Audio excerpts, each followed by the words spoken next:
natureza.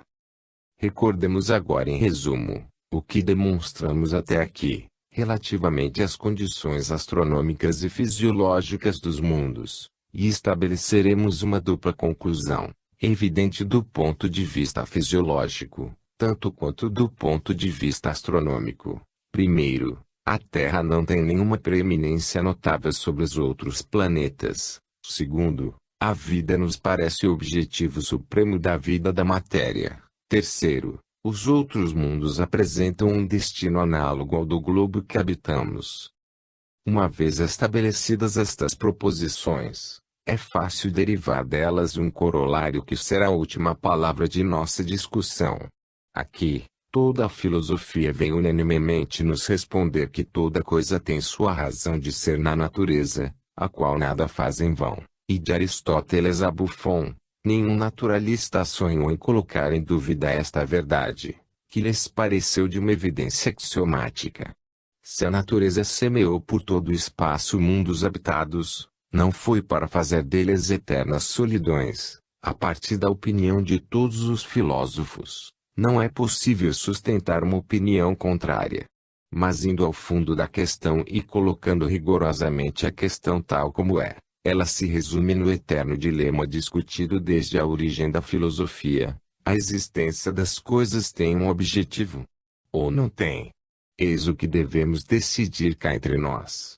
Se não nos entendemos previamente no que concerne a isto, a discussão torna-se desde já impossível, cada um se apoiando sobre petições de princípios e sobre argumentos contrários.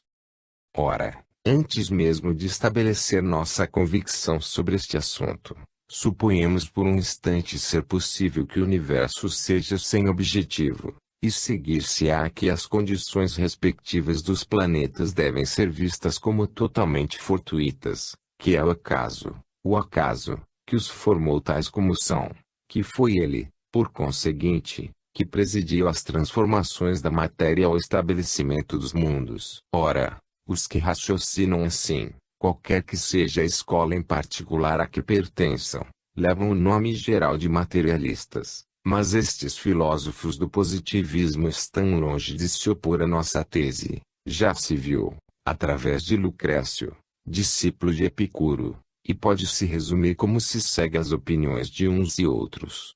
Se a combinação cega dos princípios da vida que formou a população da Terra, é certo que estes mesmos princípios, estando difundidos por todo o espaço desde as eras mais recuadas, pois não há criação, e desde as origens das coisas atuais, com os mesmos raios de luz e de calor, com os mesmos elementos primitivos da matéria, com os mesmos corpos, sólidos, líquidos ou gasosos, com as mesmas potências, com as mesmas causas, enfim, que intervieram na formação de nosso mundo, é certo que estes mesmos princípios, não ficando jamais inativos, engendraram por milhares e milhares de combinações outros seres de todas as formas, de todos os tamanhos, de todas as proporções, tão variados quanto estas mesmas combinações.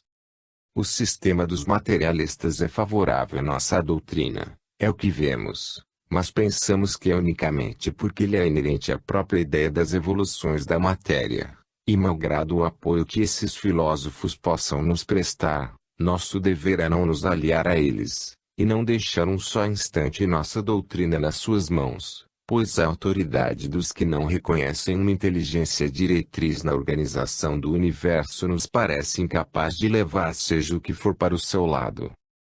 Não queremos entrar numa interminável discussão sobre as provas de existência de Deus, pois aqui não é o lugar para isso, mas queremos exprimir em poucas palavras nossa maneira de ver. Dizemos que, malgrado nosso venerado mestre Laplace, que, em palavras, qualificava Deus como hipótese inútil, malgrado os sábios discípulos das escolas de Hegel, Augusto Comte, Littré e seus émulos, malgrado a autoridade de nomes contemporâneos, que é inútil mencionar, mas que nos são caros por mais de um motivo, não hesitamos em proclamar em princípio a existência de Deus, independentemente de todo dogma, Diríamos mesmo independentemente de toda ideia religiosa, as provas desta existência são para nós tão numerosas quanto os seres animados que povoam a Terra. Depois da publicação de sua grande obra sobre a mecânica celeste, Laplace fez uma homenagem a Napoleão. Este, lendo-a, chamou o astrônomo e manifestou-lhe sua surpresa de não ler encontrado uma só vez a palavra Deus em toda a extensão da obra. Sire, respondeu Laplace, eu não tive necessidade dessa hipótese. Malgrado nossa incapacidade de conhecê-lo e nossa fraqueza diante dele, afirmamos o Ser Supremo. Nós não compreendemos mais que o inseto compreende o Sol, não sabemos nem quem ele é, nem como ele é, nem por que modo ele age, nem o que é sua presciência e sua ubiquidade, não sabemos nada, absolutamente nada dele, melhor dizendo, nada podemos saber, porque somos a sombra, e ele é a luz, porque nós somos o finito e ele é o infinito. Seu esplendor ofusca nossa retina demasiado fraca, sua maneira de ser é incognoscível para nosso pobre entendimento. As condições de sua realidade são inacessíveis à nossa compreensão limitada, a ponto de nenhuma ciência parecer elevar-nos ao seu conhecimento. É verdade, segundo a palavra célebre de Bacon, que pouca ciência afasta de Deus, e muita ciência a ele remete, mas não é verdade que uma ciência ou outra algum dia poderá nos fazer conhecer a natureza do ser incriado.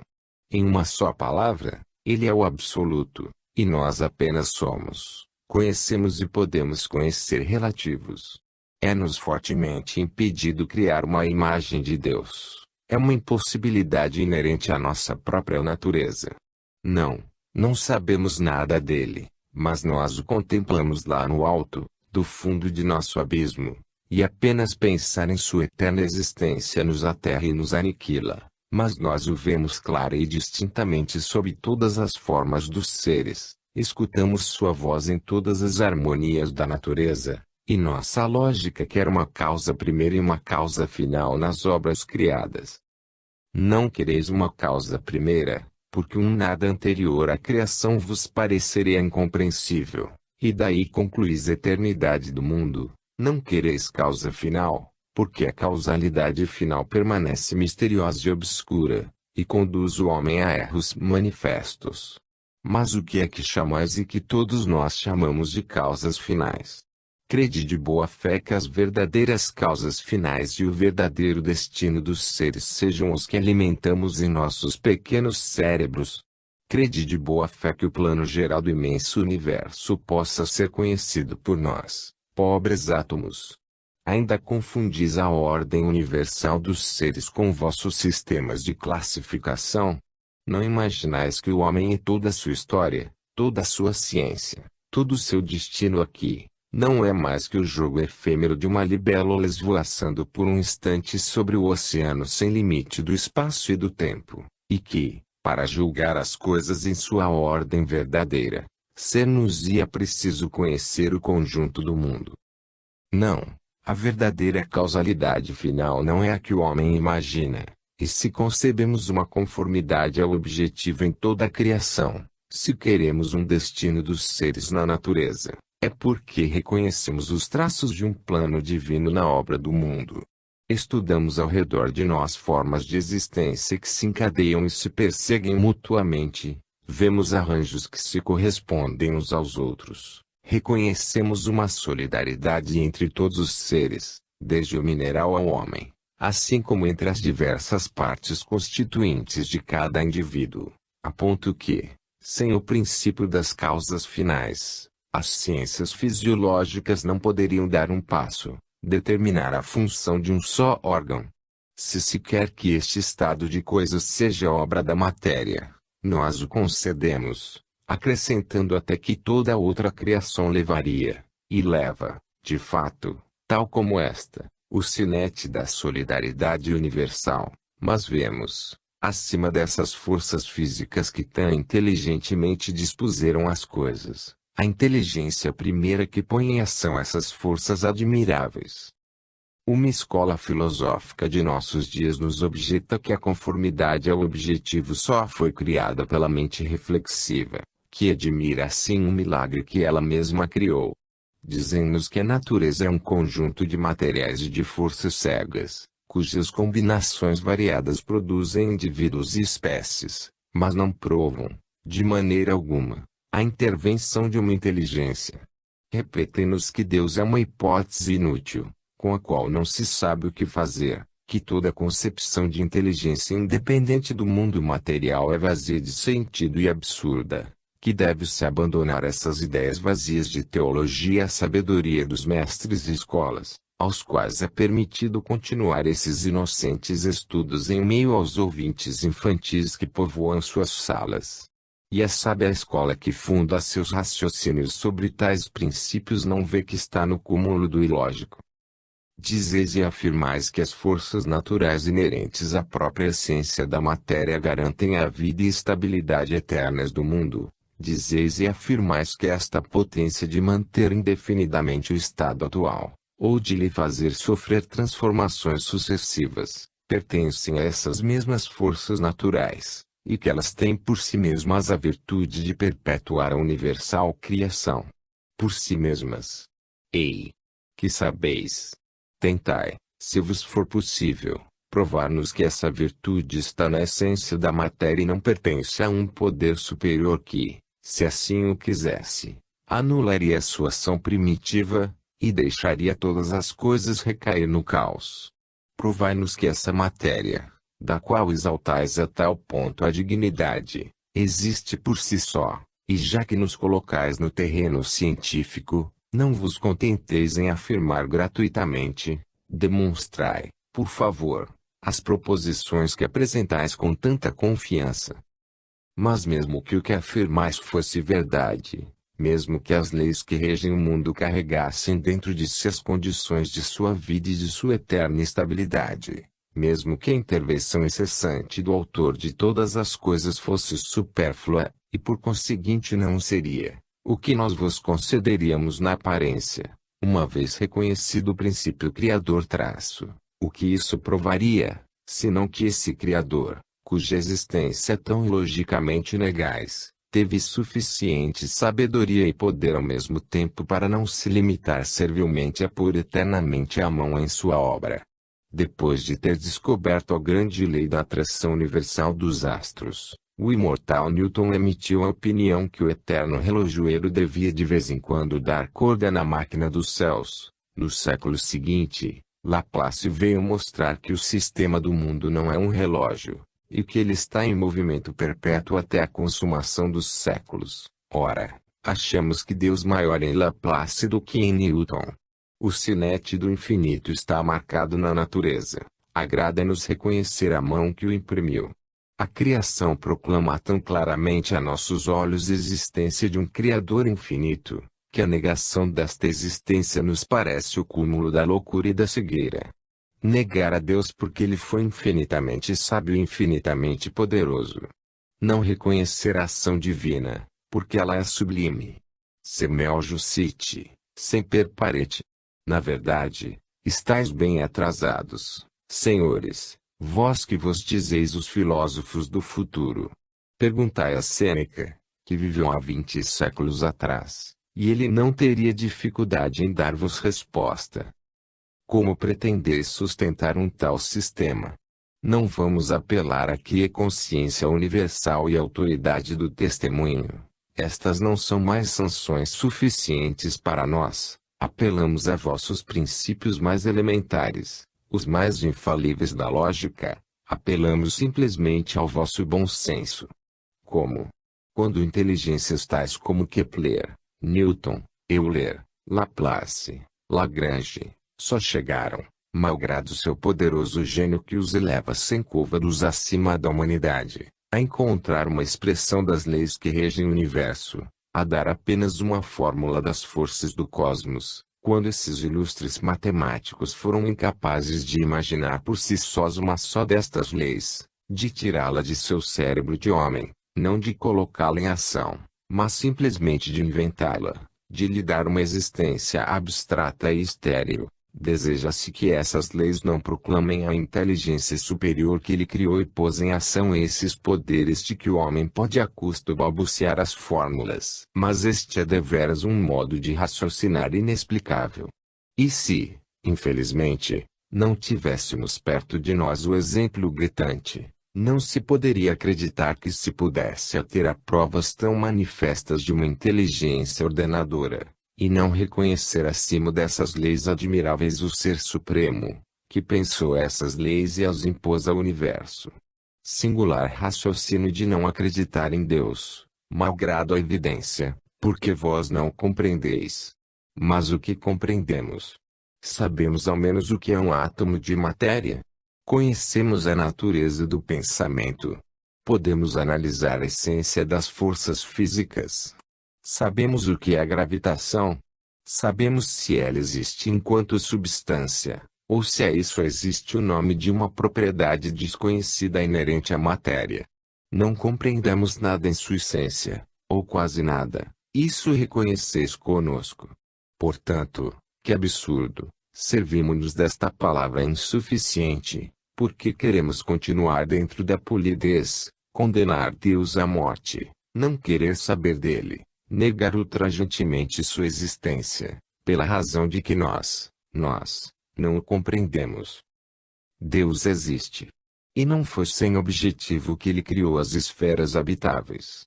As provas tiradas da analogia, acrescentamos as ideias que nos inspira a razão de ser do plano divino, para colocar a seguinte pergunta: a criação dos planetas tem um objetivo, e as considerações precedentes tendo demonstrado que a Terra não tem nenhuma preeminência notável sobre eles, e que seria absurdo pretender que eles fossem criados unicamente para ser de tempos em tempos observados por alguns de nós. Como este objetivo poderia ser preenchido se não há um só ser que os habita e que os conheça?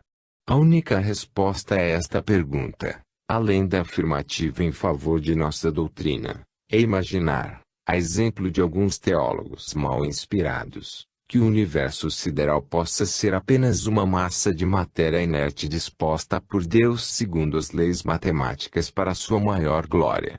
AMDGA Maior Dei Gloriam, lema dos jesuítas, para a maior glória de Deus. E para a glorificação de seu poder pelos anjos ou eleitos que seriam os únicos a poder contemplar essas maravilhas. Maravilhas de solidão e de morte, na verdade, como se uma dança de globos de terra nos vazios infinitos pudesse ser a manifestação do poder divino, e servir melhor à sua glória que um concerto de criaturas pensantes. Mas uma tal resposta não suporta ser discutida nem por um instante. Que nosso planeta tenha sido feito para ser habitado, isso é de evidência incontestada, não somente porque os seres que o povoam estão debaixo de nossos olhos, mas ainda porque a conexão que existe entre esses seres e as regiões onde vivem leva à conclusão inevitável de que a ideia de habitação se liga imediatamente à ideia de habitabilidade. Ora, este fato é um argumento rigoroso em nosso favor, sob pena de considerar o poder criador como ilógico consigo mesmo, como inconsequente com sua própria maneira de agir. É preciso reconhecer que a habitabilidade dos planetas reclama imperiosamente sua habitação. Com que objetivo teriam eles recebido anos, estações, meses e dias, e porque a vida não eclodiria na superfície desses mundos, que desfrutam, como o nosso, dos benefícios da natureza, e que recebem, como ele, os raios fecundantes do mesmo Sol. Porque essas neves de Marte, que derretem a cada primavera e descem para irrigar seus campos. Porque essas nuvens de Júpiter, que espalham a sombra e o frescor por suas planícies imensas. Porque essa atmosfera de Vênus, que banha seus vales montanhas. Os mundos esplêndidos, que vogar longe de nós nos céus. Seria possível que a fria esterilidade fosse para sempre a imutável soberana de vossos campos desolados? Seria possível que essa magnificência, que parece ser vosso apanágio, fosse dada a regiões solitárias e nuas, onde apenas os rochedos se contemplariam uns aos outros em um morno silêncio? espetáculo assustador em sua imensa imutabilidade, e mais incompreensível que se a morte, em fúria, vindo passar sobre a terra, ceifasse de um só golpe a população viva que se difunde por sua superfície, envolvendo assim numa mesma ruína todos os filhos da vida, e deixando a terra rolar pelo espaço como um cadáver numa tumba eterna. 2. A vida. O infinito na vida. Visão microscópica e visão telescópica. Geografia das plantas e dos animais, difusão universal da vida. A maior soma de vida está sempre completa. O mundo dos infinitamente pequenos. Seu aspecto e seu ensino. A fecundidade da natureza infinita. Como a pluralidade dos mundos é superabundantemente provada pelo espetáculo da Terra. O que somos? Um duplo infinito se estende acima e abaixo de nós. Lei de unidade e de solidariedade. Vida universal. Elementos constitutivos das substâncias caídas do céu. A análise dos aerólitos coroa as demonstrações e os raciocínios anteriores. As considerações que precedem estabelecem uma dupla certeza e seriam mais que suficientes para questões ordinárias e puramente humanas, mas a natureza não quis deixar aos homens o cuidado de explicar a obra-prima da criação. O Rei dos Seres lançou um véu misterioso sobre esta prova sublime de sua onipotência, e reservou levantá-lo ele mesmo, a fim de confundir o orgulho dos homens, ao mesmo tempo que aumentasse a esfera de sua inteligência. Para chegar a este fim, antes que a ciência descobrisse as maravilhas de sua fecundidade prodigiosa, a natureza colocou na mente daqueles que estudaram a noção da pluralidade dos mundos que uma só terra habitada não conviria nem à sua dignidade, nem à sua grandeza.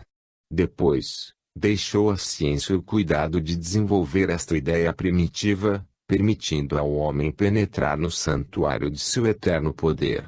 Enquanto os antigos, que podiam adorar a infinidade do Criador e se prosternar perante sua glória contemplando a imensidade da terra, a riqueza de seu paramento e a variedade de suas produções, compreendiam, porém, quão pouco digna esta terra seria, por si só, de saciar seu olhar, e o quanto as maravilhas que a decoram estão abaixo da majestade divina. Os modernos, por consequência do progresso das ciências, não deviam ficar reduzidos a encerrar essa majestade suprema num mundo onde começam a se sentir eles mesmos apertados, onde, graças a novos Pegasus, mais rápidos que os do Olímpio, as mais longas viagens não são para nós senão viagens de recreio, onde o relâmpago submetido nos permite conversar em voz baixa com nossos vizinhos, os antípodas, num mundo, enfim, que hoje rolamos entre as mãos como um brinquedo. É então que, enquanto a Terra perde seu esplendor primitivo deixando-se melhor conhecer, e recuando cada vez mais seu horizonte perante nossos olhos, o mundo sideral desenrola em gigantescas proporções sua incomensurável extensão e cresce, à medida que conhecemos melhor a exiguidade de nosso globo. É então que, enquanto o microscópio nos ensinava que a vida transborda por todo lado em nossa morada e que a Terra é demasiado estreita para contê-la, o telescópio nos abre no céu novas regiões onde esta vida não é mais limitada como cá embaixo, onde ela se propaga em planícies férteis e verdadeiramente dignas dos obséquios da natureza. É então que as descobertas microscópicas vêm para anunciar que o poder criador se deu ao trabalho de nos fazer conhecer a menor parte dos seres existentes, nos revelando que a vida invisível é infinitamente mais extensa sobre os continentes e nas águas que a vida aparente, e que, apenas no nosso mundo, a soma dos seres percebidos e suscetíveis de serem estudados com auxílio de nossos sentidos não é comparável à soma dos seres que estão além dos nossos meios de percepção. A geografia das plantas e dos animais nos mostra a universal difusão da vida na superfície do globo. Cada região nos abre um campo de uma nova riqueza. Cada região desenrola sob nossos olhos uma nova população. Se nos erguemos dos mais profundos vales aos cumes das mais altas montanhas, as espécies de vegetais e de animais se sucedem, definidas e revestidas de caracteres especiais, segundo as atitudes, e subindo até os últimos limites onde as funções da vida ainda podem operar. Se dirige do Equador aos polos, vemos a esfera da vida se estender e se diversificar desde as formas gigantescas dos trópicos até o mundo dos infinitamente pequenos, que habitam as latitudes extremas. Perto dos polos, diz Ehrenberg, um dos mais laboriosos naturalistas, onde os maiores organismos não poderiam existir, reina ainda uma vida infinitamente pequena, quase invisível, mas incessante. As formas microscópicas recolhidas nos mares do Polo Austral, durante as viagens de James Ross, oferecem uma riqueza toda especial de organismos que eram até então desconhecidos, e que são, muitas vezes, de uma elegância admirável. Nos resíduos dos gelos derretidos que flutuam perto de 78 graus de latitude, encontrou-se mais de 50 espécies de poligástricos silicosos e cossinodiscos cujos ovários ainda verdes provam que viveram e lutaram com sucesso contra os rigores de um frio levado ao extremo. A sonda capturou, no Golfo de Erebu, de 403 a 526 metros de profundidade, 68 espécies de poligástricos silicosos e de petolitaria. Nem a diversidade dos climas, nem a extensão das distâncias, nem a altura, nem a profundidade, puseram obstáculo à difusão dos seres vivos. Eles invadiram as regiões mais ocultas, no alto, embaixo, por toda parte, cobriram a Terra com uma rede de existências. A economia do globo está disposta para isso. As plantas confiam aos ventos seus leves grãos e vão renascer a distâncias imensas. Os animais emigram em tropas ou penetram individualmente regiões que parecem impenetráveis. Já observamos os lagos subterrâneos, aos quais as águas de chuva parecem ser as únicas capazes de descer, alimentando não somente os infusórios e os animálculos que nascem por todo canto, mas ainda grandes espécies de peixes e aves aquáticas, como testemunham os palmípedes da Carniole. As cavernas naturais, na aparência completamente fechadas, dão acesso às espécies vivas, as quais se multiplicam lá e propagam uma vida subterrânea especial. As geleiras dos Alpes alimentam poduromorfos. As neves polares recebem cianoeuraneoides. A 4.600 metros acima do nível do mar, os Andes tropicais estão enriquecidos com belos fanerógamos. A vida é variável ao infinito e se manifesta por todos os lugares onde estão reunidas as condições de sua existência. Nossas classificações artificiais não bastam para compreender a extensão das espécies vivas. A vida brinca com a substância e a forma, e parece desafiar todas as impossibilidades. A luz, o calor, a eletricidade, criam-lhe mil mundos, abrem mil caminhos para sua extensão. A água fervente e o gelo não são um obstáculo insuperável. Vibriões secos sobre os tetos, expostos ao sol forte do verão e cobertos de gelo no inverno, renascem após anos de morte aparente, se as condições de sua existência se encontram momentaneamente realizadas no ponto imperceptível onde jaziam. O átomo de poeiras que se equilibra num raio de sol, e que um turbilhão arrebata pelos ares, é todo um pequeno mundo povoado por uma multidão de seres agentes. A vida está por todos os lugares, encontra-se do Equador aos polos, diversa, transformada, etapa por etapa. Não há provavelmente um só lugar do globo onde ela não tenha penetrado algum dia, e detendo-nos mesmo no espetáculo atual da Terra, considerando apenas a época determinada na qual observamos. Época que só representa um segundo insensível na insondável duração das eras geológicas, vemos essa maravilhosa força de vida por todos os lugares em atividade, por todos os lugares em movimento, por todos os lugares em vias de criação. Analisemos o sangue dos menores animais, e ali encontraremos animálculos. Ergamo-nos nos ares e nas nuvens de poeira que muitas vezes perturbam a transparência, e encontraremos uma infinidade de infusórios poligástricos de carapaça silicosa. Malgrado as sábias e perseverantes pesquisas dos fisiólogos de hoje em dia, o antigo problema da geração espontânea não foi ainda resolvido. Mas se a heterogeneidade ainda está no berço, os trabalhos que a fizeram nascer e as discussões que ela encetou não aumentaram especialmente o campo da nossos conceitos sobre a essência e a propagação da vida.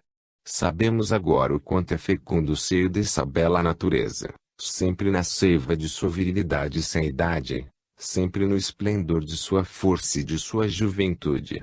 Os mistérios íntimos da geração se desvelam, e nosso século analisa os recursos ocultos da vida embriogênica e seu funcionamento, segundo os indivíduos, segundo os sexos, segundo as famílias e segundo as espécies, e se ainda não conhecemos, começamos a conhecer, e compreendemos que há no embrião e no animal microscópico um infinito de vida, força inicial que nasce segundo o concurso de alguns elementos, e que se desenvolve segundo o impulso de sua própria essência, secundada pelas influências saídas do mundo exterior.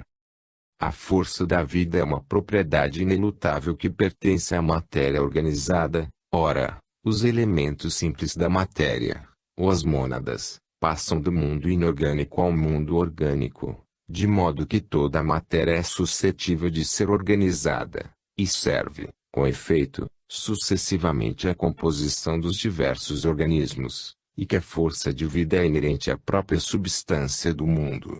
Segundo a ideia de Leibniz, as coisas são ordenadas de tal maneira que a maior soma de vida é sempre completa, e a qualquer instante dado o máximo das existências individuais é realizado. Darwin estabeleceu, pela demonstração da lei de Malthus tomada na sua expressão mais simples, que, desde os tempos mais recuados de nossas longínquas origens, as espécies vivas se sucederam por direito de conquista, combatendo na imensa batalha da vida, segundo a soma de sua força vital recíproca, triunfando das espécies empobrecidas e mais fracas, e estabelecendo sobre a Terra uma dominação que fosse sempre a mais completa possível. Para guardar o seu lugar sob o sol e para prolongar sua vida específica, os seres estabeleceram entre si, e continuam, uma concorrência, uma luta universal, de onde resulta a eleição natural das raças e dos indivíduos melhor adaptados às circunstâncias de tempo e lugar. O campo semeado pela natureza está, por isso, sempre rico com suas mais belas produções. A taça da vida sempre está cheia. Ou melhor dizendo, ela sempre transborda, pois os seres mais perfeitos continuamente sobrepujam os seres menos perfeitos. Todavia, estes não desaparecem até que sejam impiedosamente suplantados, que as condições mutáveis do globo se oponham à sua sobrevivência, e que eles não possam encontrar um último refúgio numa emigração para longe de seus vencedores. Neste último caso, aumentam ainda a soma da vida, onde esta puder ser aumentada. Tal é o espetáculo oferecido por nosso mundo há milhões de anos, desde séculos de séculos em que as espécies vivas se sucedem numa majestosa lentidão. Tal é o espetáculo que nos oferece ainda hoje esse mundo cuja fertilidade e abundância são o eterno patrimônio. Outrora, nossos pais tomavam o oução como modelo do infinitamente pequeno e como limite inferior da vida animal. O oução, esse ácaro do tamanho de um grão de areia, e que se alimenta de substâncias corrompidas. Mas depois, o microscópio veio abrir-nos as portas da vida oculta. Entramos, e agora fazemos longas e interessantes viagens em países de 1 milímetro quadrado. Leonioek demonstrou que bilhões de infusórios descobertos na água comum pela visão microscópica formam uma massa com o volume de um grão de areia, ou de um oução. Ehrenberg estabeleceu que a vida está difundida pela natureza com uma tal profusão que, sobre os infusórios de que acabamos de falar, vivem como parasitas infusórios ainda menores, e que estes mesmos pequenos infusórios por sua vez servem de morada a infusórios ainda menores. Eu mesmo fiquei admirado, colocando uma gotícula de água sobre um prisma de cristal no foco de um microscópio solar, que dava a esta gotícula um diâmetro aparente de 12 pés. Ao ver aparecer subitamente uma população imensa de animálculos de todo o tamanho, população por vezes tão compacta que em toda essa extensão de 12 pés seria impossível colocar a ponta de uma agulha sobre um local não ocupado. Estes efêmeros nascem para viver alguns minutos, nossas horas seriam, para eles, séculos. O infinitamente pequeno de seu volume tem suas correlações com o infinitamente pequeno de suas funções vitais e dos diversos fenômenos de sua existência. Neste mundo novo, há um infinito, ou pelo menos um indefinido, que nossas inteligências não podem compreender em seu poder mais alto de concepção. No entanto, este é apenas o limiar de um universo microscópico. Indo mais longe, observamos numa polegada cúbica de Trípoli 40 bilhões de galionelas fósseis, mas ainda, descobrimos num igual volume de substância análoga até 1 bilhão e 800 milhões de carapaças ferruginosas fósseis. Se portanto, encontramos em alguns grãos de poeira restos de seres que ali passaram suas vidas em número maior dos homens que houve e do que talvez haverá em toda a Terra, que dizer das camadas imensas de terrenos cretáceos que se estendem ao longe pelo litoral afora, com uma espessura de vários milhares de pés, e do que cada grama encerra milhares de foraminíferos. Que diríamos desses pólipos de ramificações imensas, centenas de vezes centenários, que formam ilhas inteiras do grande oceano, desses bilhões de animais e vegetais microscópicos que, sozinhos, construíram montanhas, e que exerceram uma ação mais eficaz sobre a estrutura da Terra que essas massas monstruosas de baleias e elefantes, que esses enormes troncos de figueiras e baobás. Que diríamos, sobretudo, da vida oculta nas planícies e nas florestas do mar? Ali, escrevi um bold, sente-se com admiração que o movimento e a vida tudo invadiram. Nas profundezas que ultrapassam as mais poderosas cadeias de montanhas, cada camada de água está animada de poligástricos, ciclídeos e ofridinos.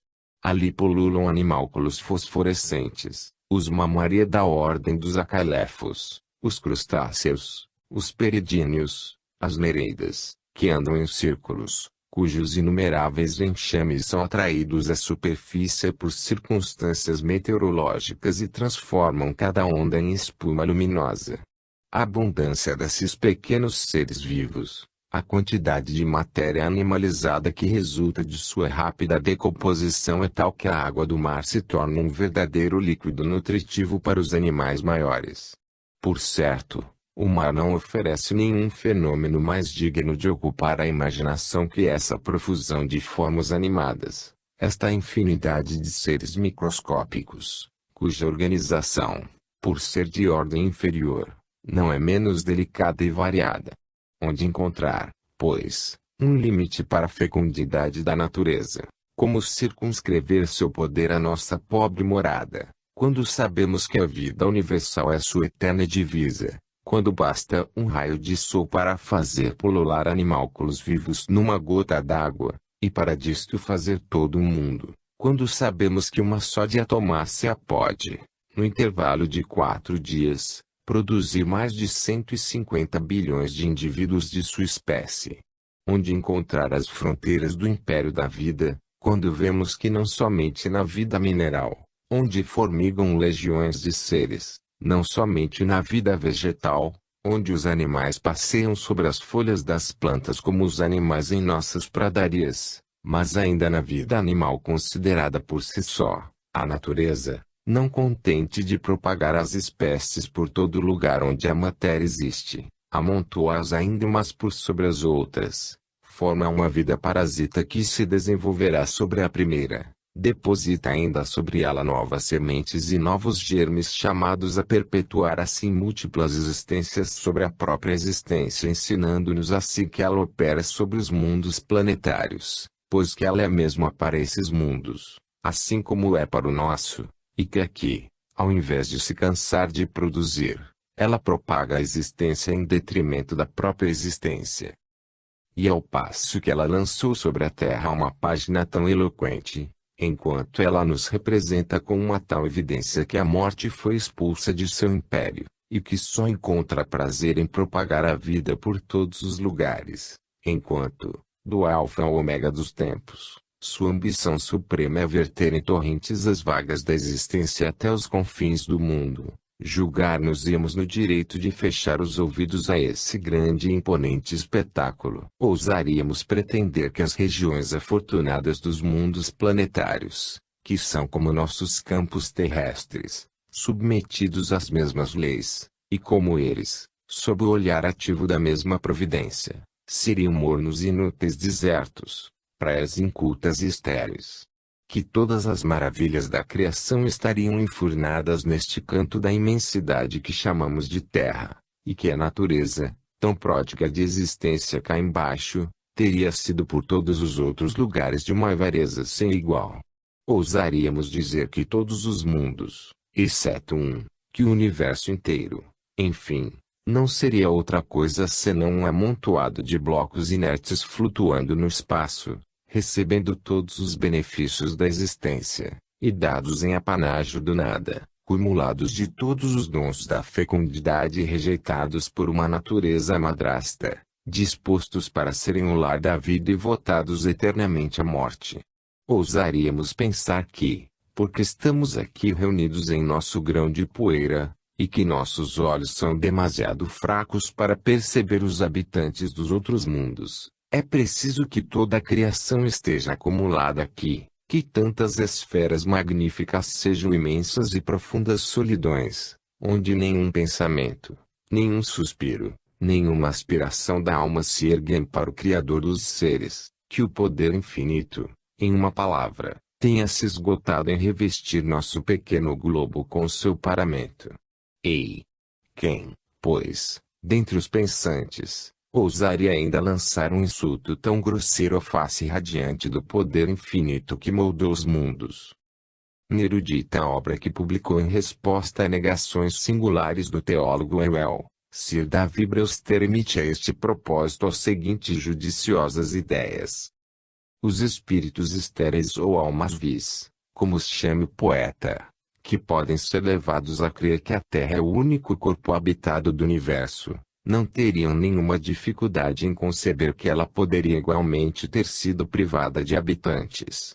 E mais, se tais espíritos forem informados das deduções geológicas, devem admitir que ela esteve sem habitantes durante miríades de anos. E aqui chegamos a esta consequência insustentável de que, durante miríades de anos, não houve nenhuma criatura inteligente nos vastos estados do Rei Universal, e que, antes da formação das camadas protozoicas, não houve nenhuma planta e nenhum animal na infinidade do espaço.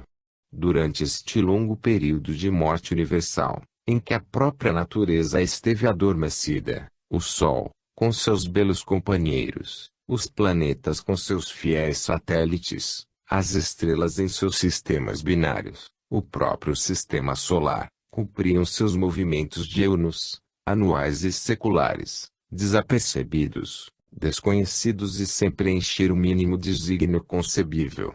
Tochas que iluminavam coisa alguma, fogueiras que não aqueciam nada, águas que a nada refrescavam, nuvens que propagavam a sombra sobre coisa alguma, brisas soprando sobre coisa alguma, e tudo na natureza, montanhas e vales, terras e mares, tudo existindo e servindo para nada.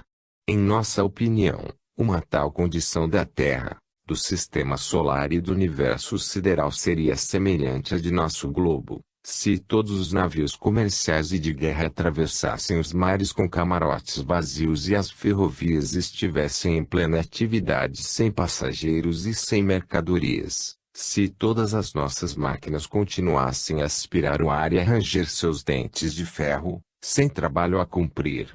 Uma casa sem locatários, uma cidade sem habitantes, apresentam à nossa mente a mesma ideia que um planeta sem vida e um universo sem população. Seria igualmente difícil conjecturar por que a casa foi construída, por que a cidade foi fundada, ou por que o planeta foi formado, por que o universo foi criado. A dificuldade não seria menor se os planetas fossem massas informes de matéria em equilíbrio no éter, inanimados e sem movimento, como um túmulo, mas ela fica ainda maior quando vemos esferas enriquecidas da beleza inorgânica e em plena atividade física, esferas que cumprem seus movimentos próprios com uma precisão tão notável que nem seus dias nem seus anos erram um só segundo em centenas de séculos. A ideia de conceber um globo qualquer de matéria, seja um mundo gigantesco adormecido no espaço, ou um rico planeta equipado como o nosso, a ideia, dizíamos, de conceber um mundo cumprindo perfeitamente a tarefa que lhe foi designada, sem habitação em sua superfície ou sem estar num estado de preparação para recebê-la, parece-nos uma dessas ideias que só podem ser acolhidas por mentes mal instruídas e mal ordenadas, por mentes sem fé e sem esperança. Mas conceber, além do mais, um universo de mundos num tal estado, é, em nossa opinião, o sinal de um espírito morto para o sentimento e sob a influência daquele orgulho intelectual de que fala o poeta. Perguntar-lhe por que os corpos celestes brilham, por que a terra foi feita. Foi para mim, responde o orgulho, o mar rola para me carregar, o sol se ergue para me iluminar, a terra é meu escabelo, e o céu, meu pavilhão. Mas enganamo-nos ao pensar que o universo estava morto. No início, ela ainda não havia nascido, essa bela crisálida terrestre, de onde a borboleta da vida deveria nascer, a ordem divina. Apareceram as formas protozoicas, mais tarde, a primeira planta, o molusco elementar, o peixe, mais elevado, o quadrúpede, mais nobre ainda, apareceram sucessivamente, por fim, o homem, imagem de seu Criador e obra de sua mão, foi investido com a soberania do globo. A terra foi pois criada para o homem, a matéria para a vida, e onde quer que vejamos outra terra, somos forçados a convir que ela foi, como a nossa, criada para a raça intelectual e imortal.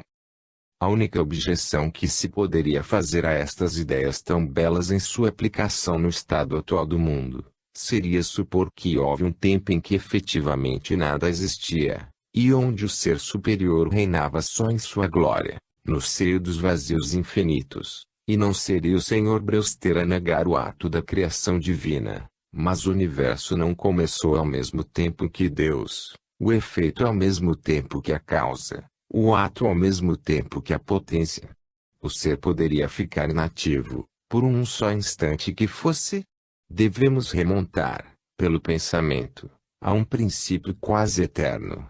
Mesmo que esta expressão seja errônea em filosofia, e poderíamos proclamar que, na época recuada em que a Terra ainda não tinha saído de suas fraldas, as estrelas, cuja luz leva milhões de anos para chegar até nós, já brilhavam no seio de seus sistemas, e não estamos apresentando com isto uma proposição gratuita, pois vemos atualmente essas estrelas não como são, mas como foram há milhões de anos. Podemos adiantar igualmente um universo sideral existindo muito antes do nascimento de nosso mundo, desdobrando seu paramento e resplandecendo nos vastos céus. Naquela época sem nome em que os germes mesmos de nossas existências dormiam latentes no caos infecundo. Durante as eras recuadas em que a Terra girava, ser sem vida, esfera de vapores, mundo informe e inacabado, estávamos bem longe dessa existência de que tanto nos orgulhamos hoje, e que cremos tão necessária. Nem nossa raça, nem os animais, nem as plantas tinham nascido. A vida não tinha nem o mais modesto representante. Para quem brilhavam, então, essas estrelas semeadas por todo o espaço? Sobre que cabeças desciam seus raios? Que olhos as contemplavam? Então estávamos apenas para nascer. Surpreende-nos pensar em que houve um tempo em que a Terra estava vazia, em que esta Terra nem existia. Pensemos nisso, porém, e nosso julgamento não terá nada a perder. Tal foi, em verdade, há um certo número de séculos, o estado do mundo em que hoje estamos. Pretender, perante esse espetáculo, que nossa humanidade sempre foi e sempre será a única família inteligente da criação, seria sustentar uma proposição insustentável, seria não somente um ato de falso julgamento e de ignorância, mas ainda cair perielmente no ridículo e no absurdo. As considerações sugeridas pelo infinito na vida, aqui embaixo, se unem, como acabamos de ver, a todas aquelas que resultam dos estudos cosmológicos, para fundar sólida e inabalavelmente a doutrina da pluralidade dos mundos. Somos bem pequenos, no cenário da criação, temos o infinito abaixo de nós na economia viva, como temos o infinito acima de nós, nos céus. Ora, se a natureza só se deu ao trabalho de nos fazer conhecer a menor parte dos seres que existem sobre a Terra, se ela nos quis provar assim que além das criaturas que caem sob os nossos sentidos há uma multidão de outras que ela nem sonhou em nos fazer conhecer, e isso em nossa própria casa, quanto mais, por mais forte razão, deveríamos estender esta intenção suprema às maravilhas que ela opera nas regiões que nos são interditas por seu antagonismo e sua distância. Quanto, por mais forte razão, devemos ter certeza de que ela não só não nos deu os meios de saber de que maneira ela agiu naquelas habitações longínquas, mas ainda que não quer nos ensinar até que profundidade ela propaga pelo espaço milhares de mundos habitáveis, esferas reluzentes que semeou nas pradarias azuladas do céu, com a mesma profusão e a mesma facilidade com que propagou a erva verdejante nas pradarias da terra. Assim a natureza nos ensina que, tal como aqui embaixo, abaixo do homem, há uma infinidade de criaturas de que ignoramos a existência, assim a imensidão dos céus está povoada de uma infinidade de mundos e de uma infinidade de seres que podem ser bem superiores ao nosso mundo e a nós mesmos. Os que virem claramente essas verdades, diz Pascal, poderão examinar a grandeza e o poder da natureza nesse duplo infinito que nos cerca por toda parte, e aprender, por esta consideração maravilhosa, a se conhecer a si mesmos, vendo-se como colocados entre uma infinidade e um nada de extensão, entre uma infinidade e um nada de números, entre uma infinidade e um nada de movimentos, entre uma infinidade e um nada de tempo. Fundado nisso, pode-se aprender a se estimar por seu justo preço, e a formar reflexões que valem mais que todo o resto da geometria.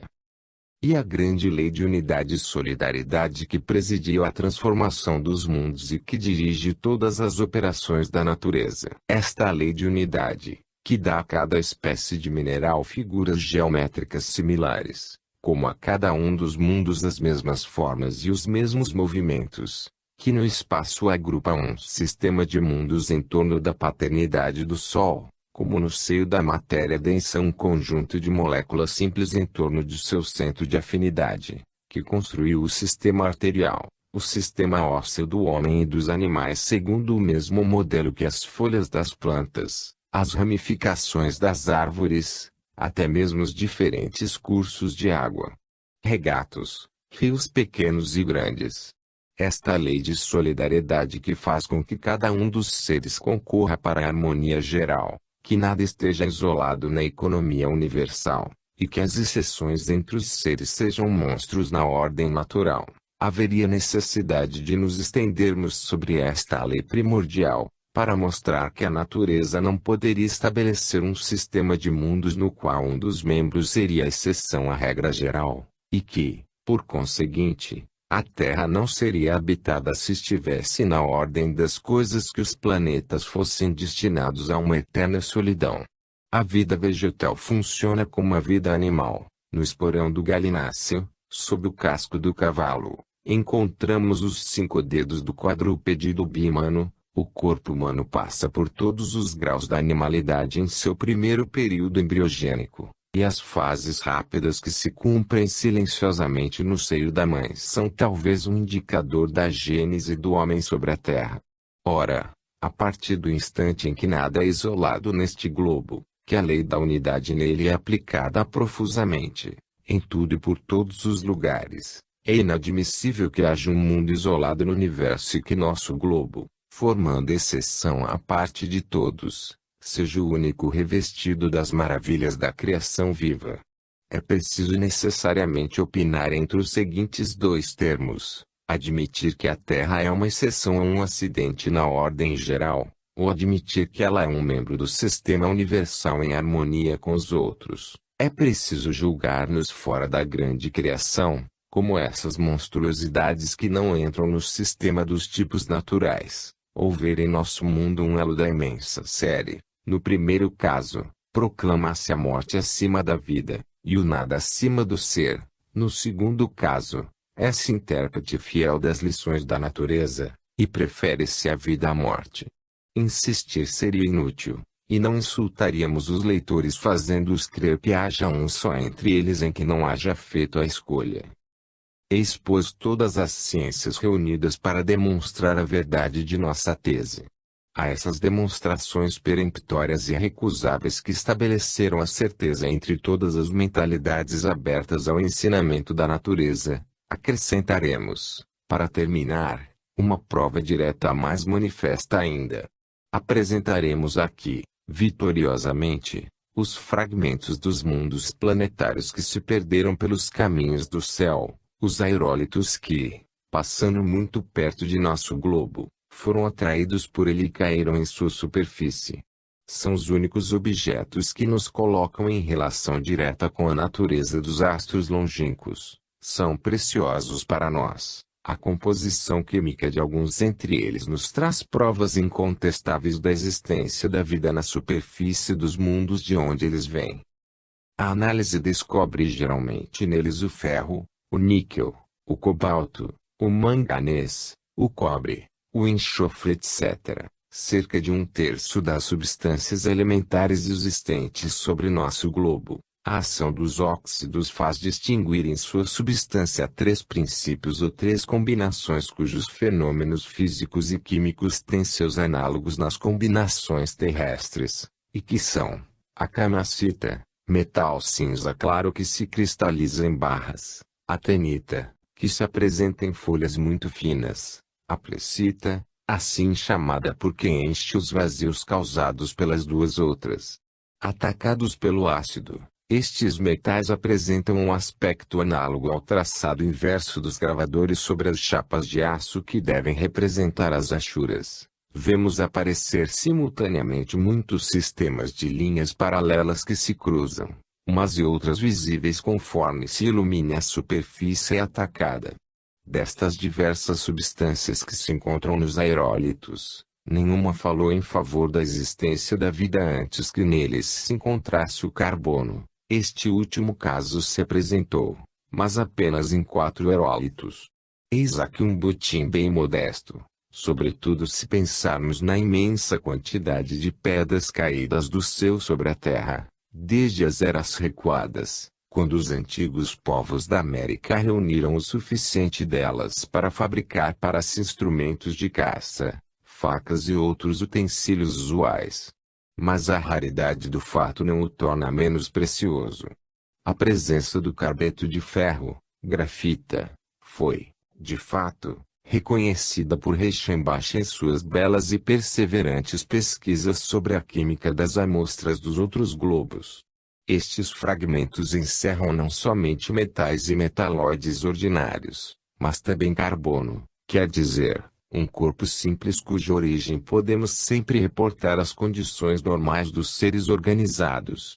Nada é mais interessante, com efeito, que encontrar, no fundo do crisol onde se tratou o ferro meteórico, certo resíduo cristalizado de natureza orgânica.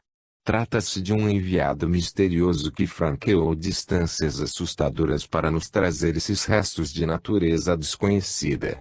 Alguns físicos emitiram a opinião que a presença da grafita no ferro meteórico poderia provir de uma modificação sofrida por esses fragmentos ao atravessar nossa atmosfera ou depois de sua queda. Esta opinião foi refutada ao se mostrar que a densidade desta grafita é de 3,56, ao passo que a da grafita terrestre não passa de 2,50, o que torna inadmissível toda a hipótese de modificação. De resto, encontraram-se fragmentos de carbono no próprio interior do ferro meteórico.